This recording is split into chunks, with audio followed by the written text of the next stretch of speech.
유튜브로 읽는 박정희 전기 1권 군인의 길. 경무대를 포격한다면.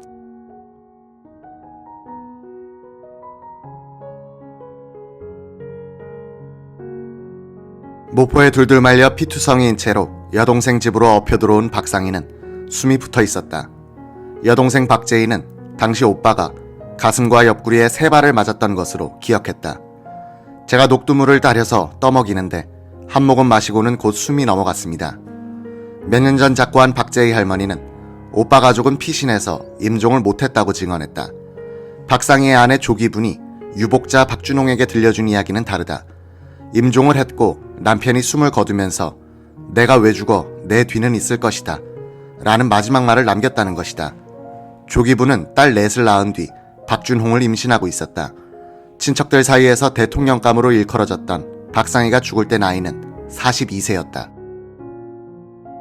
구미국민학교 교사로서 구미폭동 때 줄곧 박상희를 따라다녔던 송재욱의 증언에 따르면 구미에서는 좌익폭도들에 의한 인명피해는 한 사람도 없었다. 충북경찰이 마을로 진입하면서 박상희와 함께 달아나던 김광왕 군농조 위원장, 장달수 민청 간부가 사살되고 6명에서 7명의 비무장한 주민들도 사망했다. 경찰에 의한 공개 총살은 없었다. 구미를 장악한 경찰은 그날부터 폭도를 붙잡아들여 분류하는 일에 착수했다. 송재욱은 아버지와 할아버지가 폭도들에 의하여 구금됐던 덕분에 양민으로 분류됐다. 양민이로란 완장을 차고서 그는 경찰서 연병장에 붙들려 와 있는 수백 명 가운데서 양민을 골라내는 임무를 부여받았다. 양손을 깍지친 채 머리 위에 올리고 엎드려 있는 사람들 사이를 다니면 애절한 눈짓을 보내는 것이었다. 그가 일어나 하면 그 사람은 당일로 석방이었다. 송재욱은 될 수 있는 대로 많은 사람들을 구해내려고 종일 왔다 갔다 했다. 5일장으로 치러진 박상희의 장례식은 그의 생전 위상에 비교하면 쓸쓸한 편이었다. 공직에 있는 사람들은 한밤중에 몰래 문상을 다녀가곤 했다. 구미 사람들은 지금까지도 박상희의 원만한 인격으로 해서 희생자가 적었다고 말하고 있다. 박상희의 큰딸 영옥은 구미 국민학교 교사로 있었는데 아버지의 사망 후 해직을 시키라는 압력이 내려왔으나 배영도 교장이 이웃한 고아 국민학교로 전출시키는 것으로 수습했다고 한다. 조선 경비사관학교에서 교육을 받고 있던 박정희가 형의 죽음을 어떻게 들었는지는 확실치 않다. 장례식에 참석하지는 못했고 그 며칠 뒤 조용히 왔다가 조용히 올라갔다고 한다. 박정희는 대통령이 된 뒤 가족들에게 내가 그때 형의 죽음에 대하여 알아보러 다녔다고 해서 나중에 김창룡으로부터 추궁을 당한 적이 있다고 말했다. 그는 또 박준홍에게 형님은 공산주의자가 아니었다.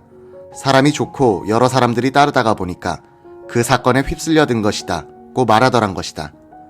박정희가 마음속으로 어렵고 고맙게 생각하면서 존경했던 박상희의 비극적 죽음은 그에게 큰 충격을 줬다. 그때까지 박정희는 사상 문제에 있어서는 방관자의 입장을 견지하고 있었다.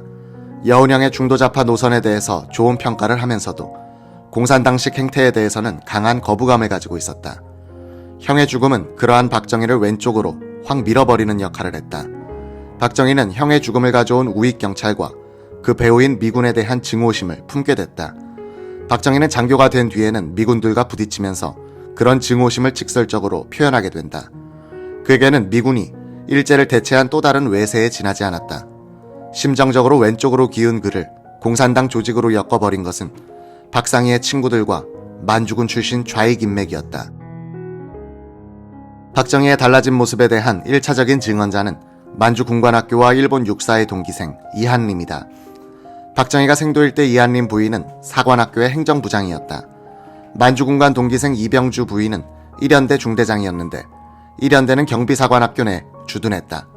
만주군관 동기생 3사람은 자연히 자주 어울려 다녔다. 이병주는 이한림을 따라서 명동성당에 미사를 보러 나가곤 했다.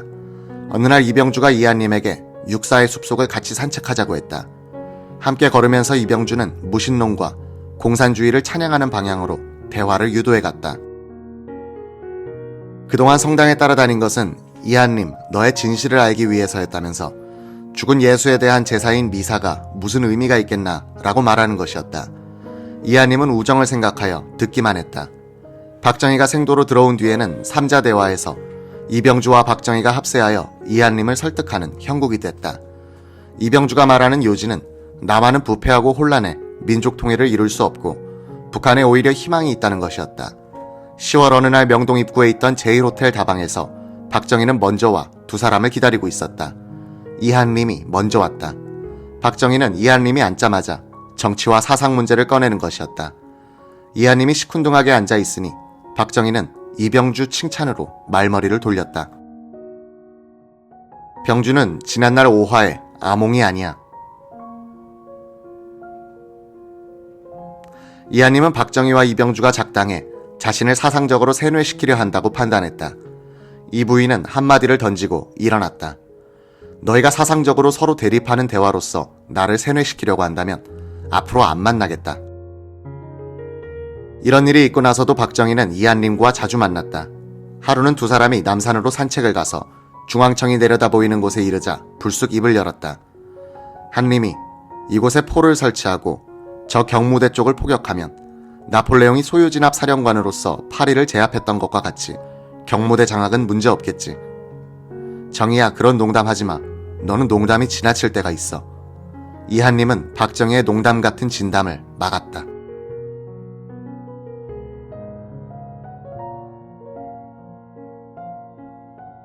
대구 11 폭동은 조선 경비대를 좌경화시키는 한 계기가 됐다. 경찰에 쫓기던 많은 좌파 전문인들이 피난처 삼아 군에 입대했다. 경찰에 대한 증오심으로 무장한 이들은 좌익의 비율이 가장 높았던 하사관들에 의해서 공산주의자로 교육됐다. 박정희가 생도 2기로서 교육을 받고 있던 1946년 11월 태릉주둔 1연대에서 사병으로 근무했던 김춘근은 이렇게 말했다. 밤엔 전기 공급이 되지 않아 병영에 촛불을 켰습니다. 그러면 좌익 세포들이 쏘다니면서 포섭 활동을 벌이곤 했습니다. 군대의 남로당 거물 최남근은 우리 군내의 좌익은 32%라고 했는데 과장이 아니었습니다. 이런 분위기에서 교육을 받고 있던 박정희의 이기생 중에는 대구사범 후배가 한 사람 있었다. 서억균. 성격이 괄괄한 그는 공석이던 교장의 대리자 이모 생도대장에 대한 불만이 많았다. 일본군 소위 출신인 이 부인은 군기 확립을 강조하면서 생도들에게 깐깐하게 대하고 있었다. 12월 들어 졸업을 한 열흘 앞둔 날, 이 부인은 생도들을 모아놓고 서억균 등 생도들의 이름을 불러가며 경고했다고 한다. 그 며칠 뒤 한밤중에 서억균은 목총을 들고 생도대장이 자고 있는 방으로 들어갔다. 이부 위에 머리를 난타해 인사불성으로 만든 뒤 목총을 철조망 밖으로 버리고 내무반으로 돌아왔다. 이 부인은 병원으로 후송되어 소생했고 서억균 등 5명의 생도가 퇴학당했다. 박정희는 정권을 잡은 뒤 서억균을 많이 도와줬다고 전한다. 박정희의 2기 생도들은 1946년 12월 14일에 졸업했다. 교육 중 69명이 탈락하고 194명이 졸업했다. 성적 순으로 군번을 받았다. 1등은 신재식, 박정희는 3등이었다. 같은 조건에서 경쟁하는 박정희의 육사 성적은 1등 아니면 3등. 이는 박정희의 지능지수가 매우 높다는 것을 암시한다. 박정희 소위는 춘천에 본부가 있던 파련대에 배속됐다. 파련대는 1947년 2월 미군이 38선 경비 업무를 일부 이관하자 5곳에 경비초소를 설치하게 됐다. 경비중대장은 경비사관학교 1기 김점곤 부이였다. 원용덕 연대장이 장교들을 소집하여 경비초소의 위치와 소대장의 배치 장소를 의논하는데 미군 고문관 브라운이 소대장의 서열에 따라 배치하면 되지 않느냐고 말했다. 박정희가 면전에서 버럭 신경질을 냈다. 미국놈이 왜 간섭을 하나? 브라운은 미국놈이란 욕을 알고 있었다. 원용덕 연대장이 미국놈은 애칭이지 욕이 아니다 고 변명해도 통하지 않았다. 내가 타이피스트한테 들어서 아는데 미국놈은 욕이다.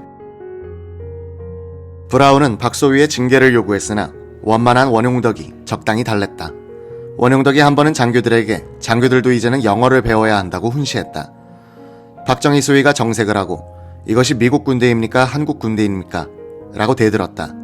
제4경비 초소장 박정희 소위는 송청 지역의 38선 경비를 맡았다. 주요 임무는 38선을 넘어오는 북한 사람들을 조사하는 일이었다. 그때는 38선에 철책이 쳐있지도 않았고 병력이 깔려있지도 않아 남북 간 왕래가 꽤 이루어지고 있었다. 술과 줄담배가 취미인 박정희는 지휘소가 있는 폐광촌에서 막걸리를 직접 제조해 마시고 있었다. 막걸리를 병에 넣어 책상 옆에 두고 물 마시듯 했다. 한 번은 김정곤 중대장이 청주 한 병을 사가지고 왔다가 박정희의 이런 모습에 놀라 물었다. 아니, 술 담글 줄 압니까? 제가 문경에서 선생질할 때 하숙을 했는데 하숙집 여주인이 주막을 하던 사람이었습니다. 그 여주인으로부터 막걸리 담그는 법을 배웠죠. 8연대 소대장 박정희가 38선을 지키고 있던 1947년 4월 5일 강릉에 있던 같은 연대 제3대대에서 고급 하사관 수십 명이 작당해 송효찬 대대장을 습격했다. 송대위는 달아났다. 하사관들은 장교들을 두들겨 팬 뒤 감금하고는 병기고를 열어 무장했다. 송대위가 지나치게 훈련을 엄격하게 시키고 외출을 금지시킨 데 대한 불만을 이용해 강릉 지역의 남로당 세포가 하사관들을 선동하여 일어난 준반란이었다. 미군이 출동해 겨우 진압할 수 있었다. 주모자 30여 명은 월북했다. 이런 류의 항명 사건은 부대마다 빈발했다. 근대식 군대를 가져보지 못한 우리나라 청년들은 군대 규율을 잘 이해하지 못하고 감정적으로 불만을 풀려고 했다. 하사관과 장교들의 부하 통솔 수준도 문제였고 여기에다 좌익의 선동이 끼어들었다. 당시의 군대는 노사분규 현장 같은 느낌을 줄 때도 있었다. 8연대의 38선 경비 업무는 1947년 5월에 끝났다. 박정희 소위는 춘천의 연대본부로 돌아와서 작전참모 대리로 임명됐다. 이즈음 박정희는 남로당 간부인 이재복과 접촉하고 있었다. 김점고는 박정희가 친척이라고 속여 이재복을 자연스럽게 술자리에 초대한 뒤 원용덕 연대장과 나에게 소개한 적이 있었다고 했다. 김정고는 뒤에 생각하니 이재복이 우리를 포섭하러 왔던 것 같았다고 덧붙였다. 이재복은 좌익이 결성한 경북도 인민위원회에서 선전부장 황태성과 함께 보안부장을 지냈다. 대구 폭동 후에는 도피 중이었다. 그는 동년배인 박상희와도 친분이 있었다. 평양 신학교를 나온 뒤 목사로도 일했다는 이재복은 군대 내의 남로당 조직을 관리하는 군사부책이었다. 여러 가지 가명을 쓰고 있던 그는 박상희가 경찰한테 죽은 뒤 박정희에게 접근한 것으로 보인다. 춘천에서 박정희 소위는 봉급을 받으면 박상희 유족에게 거의 전액을 송금했다고 한다. 보기가 딱하여 김정곤 중위는 자주 술을 사주곤 했다. 박정희가 구미에 내려가 보니 이재복이 박상희의 유족을 도와주고 있었다는 것이다. 박상희의 유족은 이재복의 지원서를 부인하고 있다.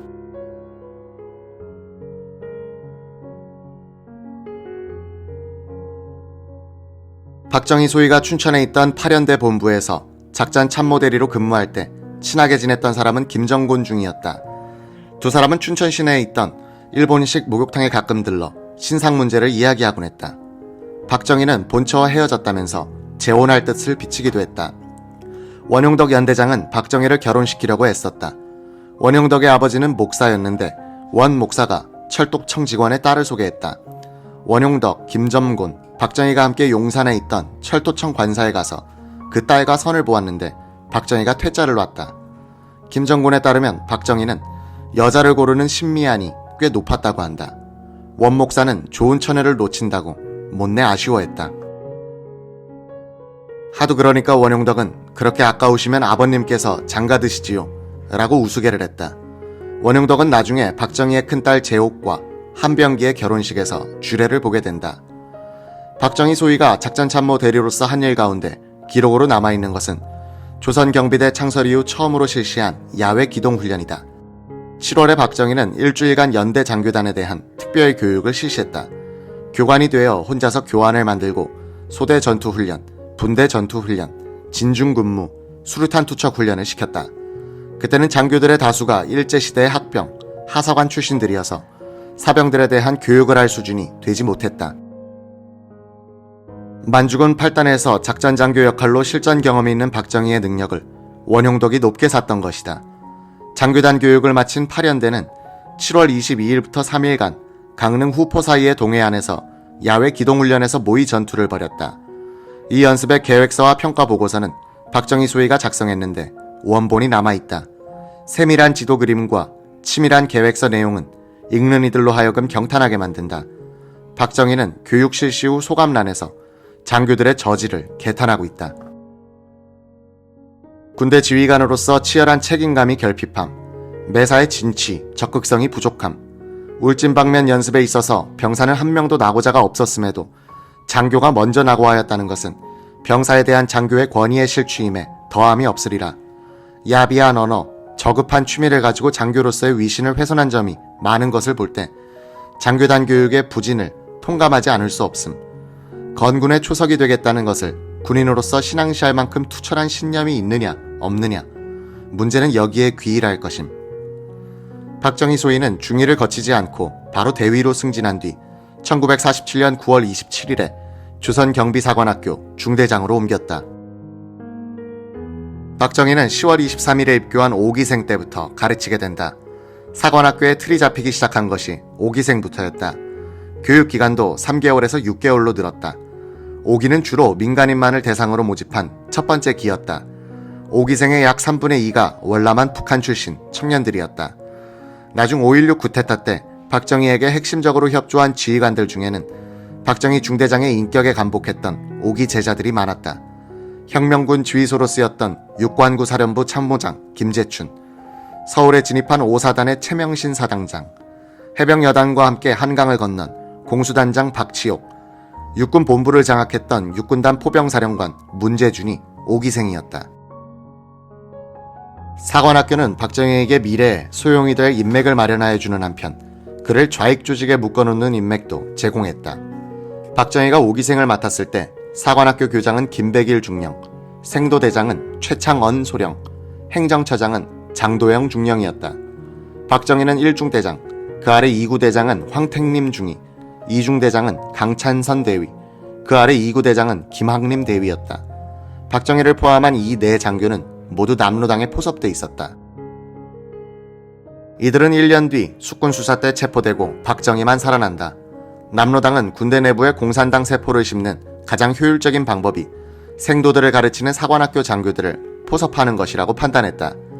김종필은 1986년 월간조선과의 인터뷰에서 강창선이 군대 내의 좌익 두목이었는데 박 대통령을 포섭하려고 자꾸 끌고 다니면서 술을 같이 마시고 해서 술 좋아하는 분이 술 얻어먹다가 의심을 받게 된 걸로 압니다. 라고 했으나 사실은 그렇게 간단하지 않다. 강창선은 박정희의 만주군관학교 동기생으로서 그때도 유일하게 창씨개명을 거부하고 버틴 사람이었다. 순박하기 이를 데 없는 사람이었다고 전한다. 이 강창선은 두목이 아니었고 군부 내의 두목급이라면 단연 최남근이었다. 그는 신경에 있던 만주군관학교의 전신인 봉천육군훈련처 출신으로 광복대는 간도특설대의 신병교육대 부대장이었다. 그는 박정희와 함께 박성환이 조직한 여운형 계열의 만주군 내 비밀 항일 조직에 들어있었다. 박정희의 좌익 인맥은 만주군 시절로 그 뿌리가 올라간다. 몸과 마음이 통이 큰 최남근은 광복 뒤 일찍 군사영어학교에 들어간 덕분에 박정희가 육사 중대장일 때는 대구에 주둔한 6연대장이었다. 박정희는 이때 남로당 군사부책 이재복, 최남근과 자주 접촉하고 있었고 많은 목격자를 남겼다. 박정희는 강창선 정도가 아니라 처음부터 남로당 대군 공작부서의 지휘부와 연결돼 있었다. 박정희는 사관학교로 부임해 온 뒤 잠시 서소문의 한 여관에 묵고 있었다. 이때 경비사관학교 동기 한웅진 중위가 6년대 헌병대장으로 있으면서 법무관 교육을 받기 위해서 서울로 와서 박정희와 함께 한 달쯤 머물렀다. 6연대장 최남근은 매주 한 번꼴로 박정희를 찾아와서 데리고 나가는 것이었다. 어느 날 최남근이 한중이도 같이 나가지 라고 했다. 박정희가 얼른 저 친구는 공부하도록 내버려두고 우리끼리 갑시다 라고 말렸다. 몇 년 뒤 박정희는 한웅진에게 그때 최남근이 너를 포섭하려고 했는데 내가 말린 것이다. 너무 어리다고. 나와 최남근은 그때 효자동 이재복의 집을 출입하고 있었다. 고 말하더란 것이다. 한웅진은 이재복, 박정희와 셋이서 술자리를 같이 한 적이 있었다. 그 자리에서 이재복은 내 조카에게 신경을 써주어서 고맙다 고 말하더란 것이다. 박정희의 외삼촌으로 행세하고 있던 이재복이 한 말은 그 몇 달 전 한웅진이 박정희를 친척 처녀에게 중매한 일을 두고 한 것이었다.